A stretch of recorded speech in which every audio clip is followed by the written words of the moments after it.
ce sens-là que Tolobi biso ba jeu de Rosalaliso sous distraité et pas ba pseudo opposant. Eux bazali ko proposer ba alternative politique té. Eux bazali ko bunda uniquement pour le pouvoir. Biso Tolobi était essayé le pouvoir et concerner pouvoir et bénéficier au peuple. Nous la jeunesse, nous ne pouvons pas rester mécroisés. Nous devons être unis. Cette unité va lancer un message de cohésion.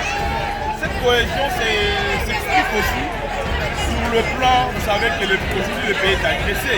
C'est un message que nous lançons aussi pour la jeunesse de Goma. Aujourd'hui, rendez-vous dans Mokondi Mboka.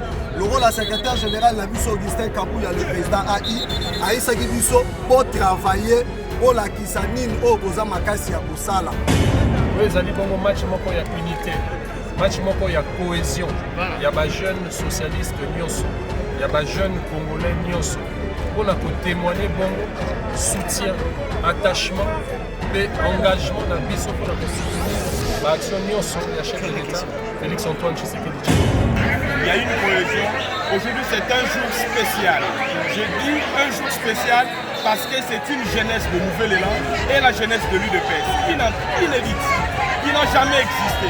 Alors c'est un grand message que nous avons lancé sur le plan de cohésion, sur le plan de la fraternité. Nous bengi en même temps, la partie socialiste Nyos, eux bazali au pouvoir, eux bazali na opposition, eux bazali pour soutenir le combat où ils allaient à reconquête, il y a souveraineté en tant que peuple, en tant que corps social, donc tout en a activité à bout.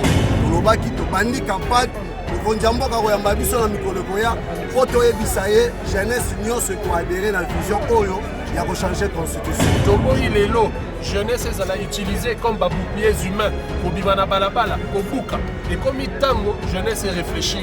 Et comme tango, jeunesse participer à la reconquête. Et comme tango, jeunesse participer à la Italie, je suis en Boka la Bissou. Il y a effort, il y a diplomatie sur le terrain, avec l'implication de non-vaillants militaires que Ebiete, Kumbana, Tokolonga. On a dit que vous préférez un match à cohésion, Kakana, une de paix.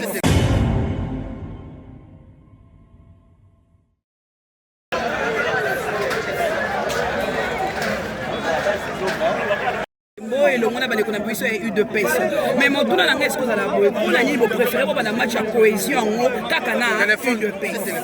Merci maman, grâce, merci à ma journaliste Sonia Sorobazana présent pour la couverture et l'activité de la mission. Match les alliés d'abord, match il y a des jeunes socialistes. Bambate Boyebi qui est UDPS, Nouvel Élan, Kino Mikolona Mikolo, ils ont un combat moko. Reconquête et la souveraineté en Boka na biso, le bien-être social, il y a peuple congolais. Yango wana biso tolobi, to benga bandeko na biso ya UDPS, to beta ndembo. Oyo ezali bongo match moko ya unité, match moko ya cohésion. Il y a des jeunes socialistes nyonso, il y a des jeunes congolais nyonso. On a témoigner bongo soutien, attachement et engagement na biso pour soutenir l'action nyonso ya chef de l'État, Félix Antoine Tshisekedi Tshilombo. C'est dans ce sens-là que nous sommes tous sangani dans l'unité, tous bêtis ndembo, tous tchebabi, baninga va gagner. C'était ça l'objet de notre rendez-vous d'aujourd'hui. Et ça, les binondenge ni kopola, les bossa bilenge ya IDPS. Et ça de fait à mon lait, ça n'ont pas cité. Non, victoire et Liboso, ils allaient à Romona de bilenge. Les lots, toutes tendances confondues, Bazali engagé et déterminé pour soutenir l'action de Tata Mokondiambuka. Ou Atalisi Biso Lelo, à travers diplomatie agissante, et Sengeli Bongo Congo et retrouver place Nango, la Katsi Yabambo Kanyo Sabokile, et Sengeli Bongo peuple congolais, Azalana Lokumu, devant le peuple et le pays Moussousou. C'est dans ce sens-là que Tolobi Biso Baje, de Rosalaliso sous distraité et pas pseudo opposant. Eux bazali ko proposer ba alternative politique té. Eux bazali ko bunda uniquement pour le pouvoir. Biso tolobi était essayé le pouvoir et concerner pouvoir et bénéficier bon au peuple. Yango on a biso puisque tozali plus représentatif. Tozali ko représenter 60% de la population congolaise. Tolobi était au télémi pour na ko soutenir Tata Mokondiamboka. Ezali match ya liboso. To bengi en même temps la partie socialiste nyonso. Eux bazali au pouvoir, eux bazali na opposition, eux bazali ko soutenir combat où ils allaient à reconquête, il y a souveraineté na biso en tant que peuple, en tant que corps social, to kuta na activité à boé. To beti pe moi sport, toorganize mpe mwa conférence moko epai wapi tokosolola bavrai problème ya mboka na biso toboyi lelo jeunesse ezala utilisé comme baboucliers humains kobima na balabala kobuka ekomi ntango jeunesse réfléchir ekomi ntango jeunesse participer na reconquête ekomi ntango jeunesse participer mpe na oyo etali gestion ya mboka na biso yango ezali kojustifier présence na biso nasengi merci na bandeko na biso ya UDPS oyo balakisi ete discipline ezali parce que match ebetami na kimia équipe egagné makelele esalemi te merci na bajeune ya nouvelle élan bazalaki engagé merci na tata mokonzi ya mboka Félix Antoine Tshisekedi merci na CG Augustin Kabouya merci na leader na biso Adolphe Muzito Fumu visionnaire du Congo merci na secrétaire général na biso Maître Blanchard Momomba oyo va permettre ete ndembo ya lelo ebetama na kimia na respect na botosi na unité pe na cohésion. Merci moto na ngai epa ya cordon ya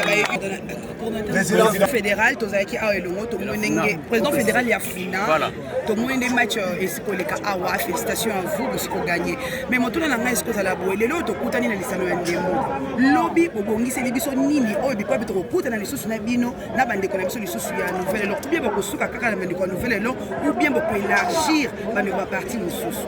Merci beaucoup madame ezali fierté pour la biso bilenge ya funa ya UDPS kolongwa na entité na biso koya na niveau ya moamba kobeta bale na bandeko ya nouvelle ndenge bomoni boye tobandaki déjà campagne biso bilenge ya funa ya UDPS tolobaki tolingi changement ya constitution toboyi modification et na kati ya projet wana to ya campagne wana tolobaki tokosala ba activité ebele tokosala ba conférence ndenge ndeko cordon à lobby tokosala ba match à football ainsi de suite biloko ebele ekosalama yango bomoni lelo na cadre toujours ya cohésion ndenge cordon à lobby tobeti bale topile bango et tokoproposer pe sous retour baya na mabele na biso to ya mabango biso pe tobetana bango et en même temps na mikolo koya je crois biso nyonso tolandaka média Boroyoka o nini tozo projecté na mikolo koya toujours na cadre ya campagne ya changement de constitution potolobaki biso soyi tozui rendez-vous na mokonzi ya mboka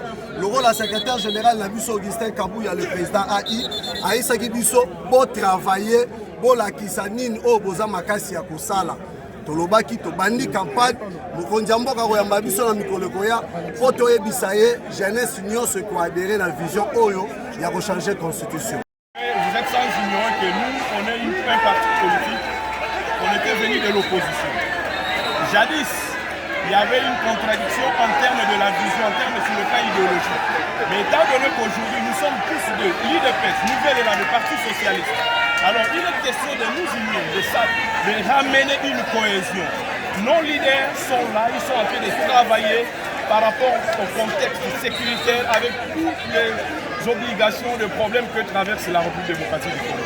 Mais nous, les enfants, nous la jeunesse, nous ne pouvons pas rester mécroisés. Nous devons être unis et cette unité va lancer un message de cohésion.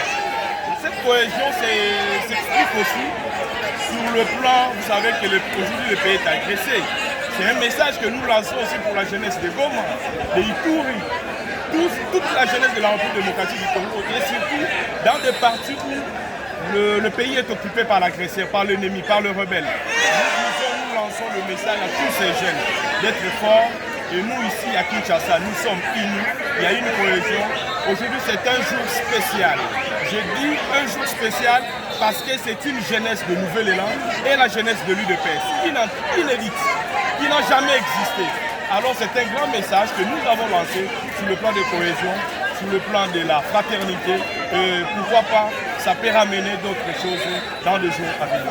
Merci. Cordon Lingala, il y a des jeunes, il y a des places, il y a des jeunes, il y a des jeunes, il y a des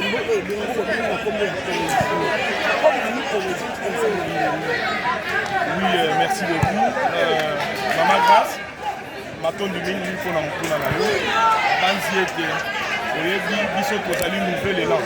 Vous allez poser un peu diagnostic pour que les partis en opposition.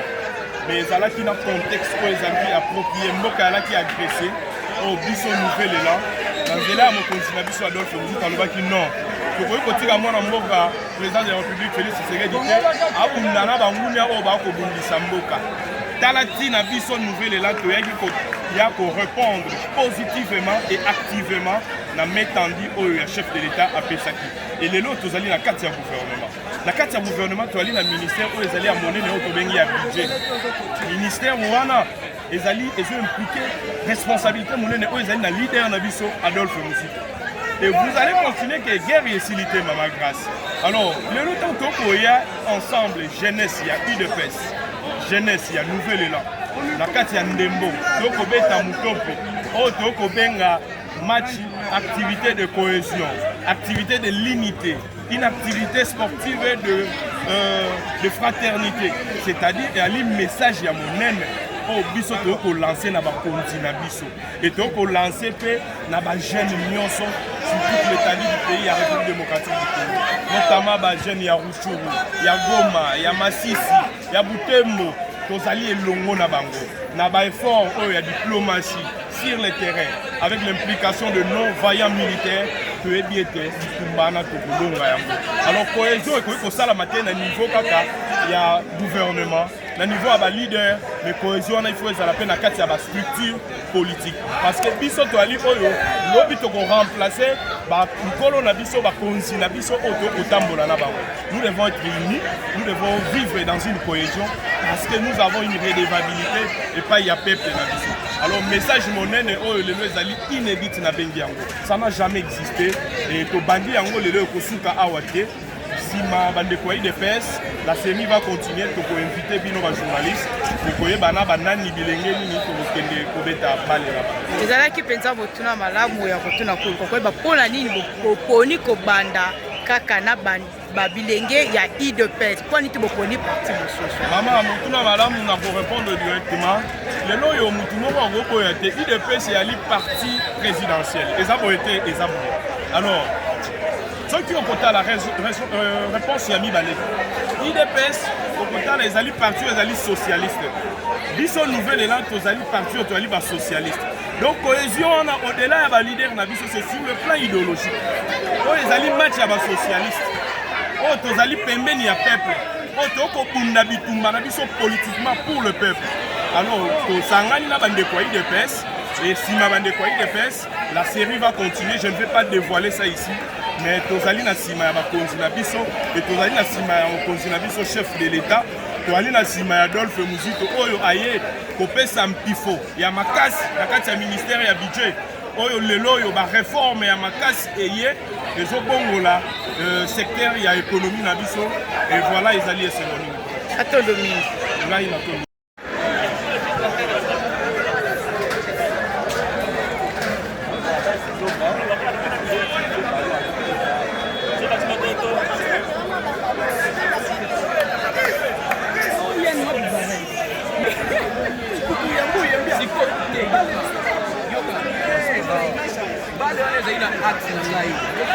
Malendo hein? Hey! Bae babe.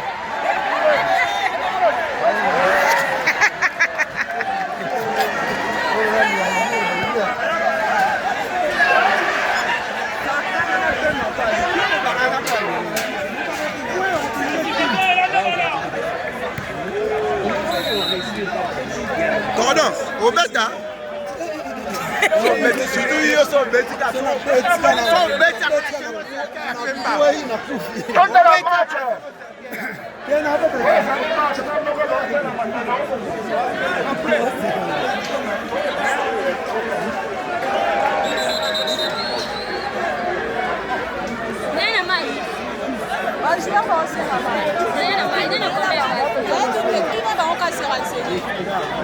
Papa, nana kombe bakama.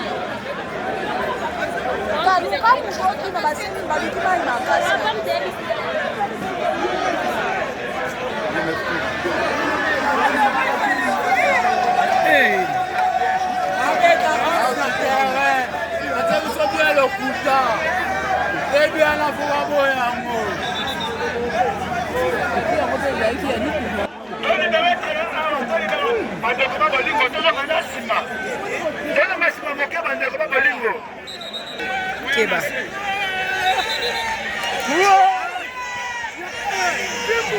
Keba. Hey!